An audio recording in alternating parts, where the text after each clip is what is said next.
Sizden problem olmaz. Niye problem olsun ki? Deyirsən ki, o yaxşıdır, mən yamanım.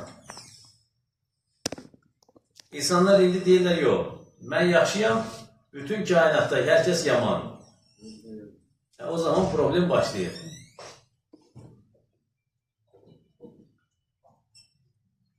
Fani və baki.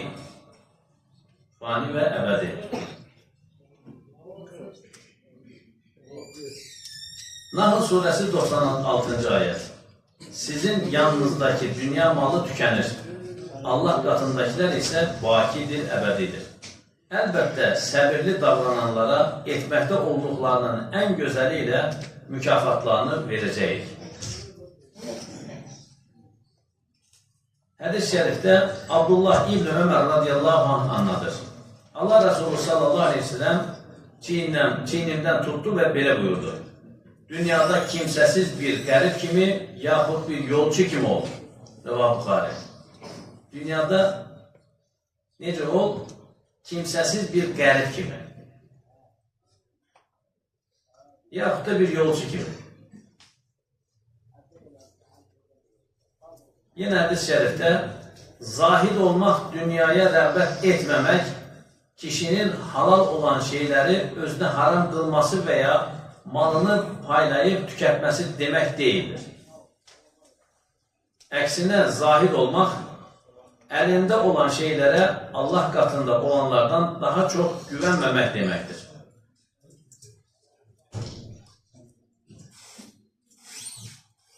Əksinə, zahid olmaq, əlində olan şeylərə Allah qatında olanlardan daha çox güvənməmək deməkdir. Burada bir vəsilə ilə demişdim, Allah rəhmət eləsin, Süleyman Şəkər Əfəndi vardı. O mübarək deyirdi ki, cibdən pul qutaranda gecə təvəkkül başlayır. Cibdən pul qutaranda gecə təvəkkül başlayır. Yəni, arada bir şey qalmır da artıq. Allahla sənin arada bir şey yox. Həqiqi güvənmə o zaman başlayır təvəkkül. Adam cibində bir pul olanda puluna güvənir. Bir daydayısı olanda daydayısına güvənir. Onlar olmayanda bir Allah qalır, bir sən qalırsan. Gecə təvəkkül o zaman başlayır.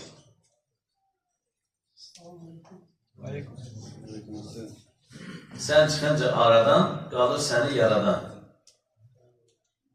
Yəni.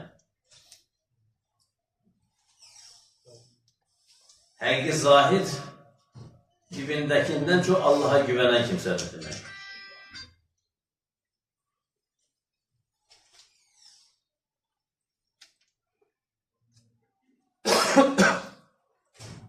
Həzrət Ömər radiyallahu anh xəlifəliyi əsnasında belə maddi sıxıntı içində idi.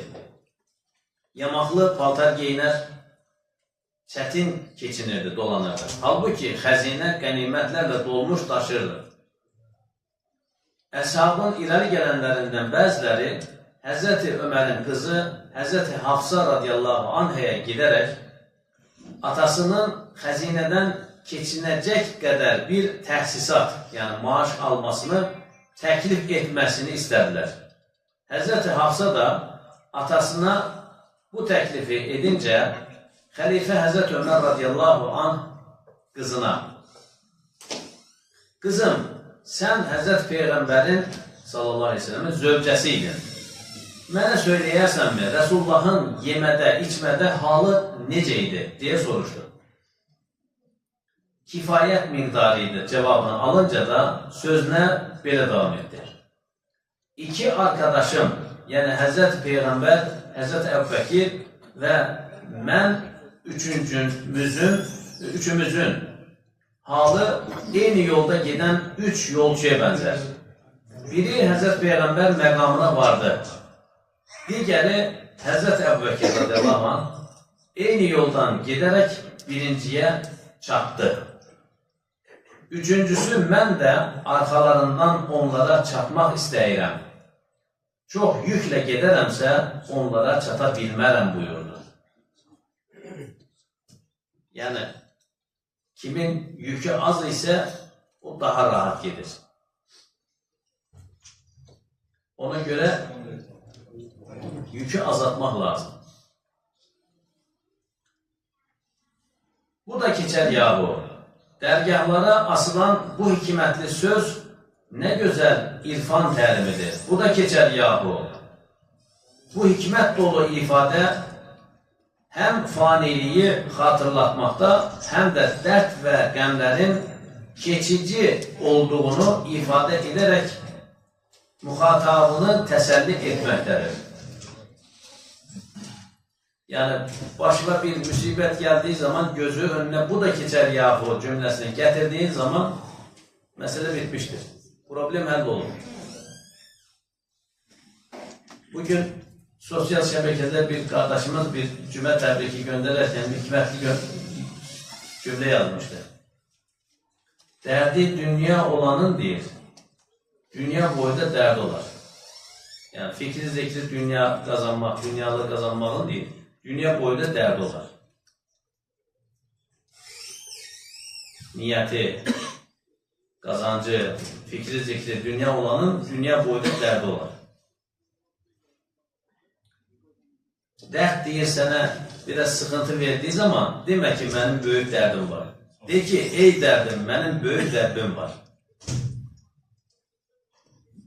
O insanda kaldı. Bazen insana müəyyən şeyler zül gelir, ağır gelir.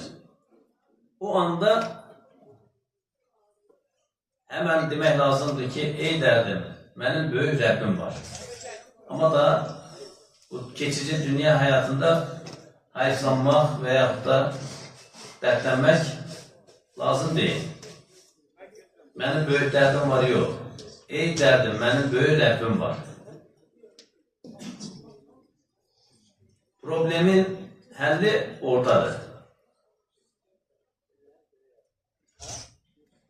Bu da keçer yahu ifadesi ula sanki belə səslənir. Ey insan, sənə gələn qəmlər və sevinçlər səndə bir müsafirdir, qonaqdır.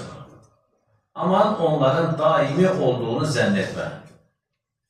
Gələn fani qəmlərə üzülmə, çünki onlar keçicidir, gedicidir.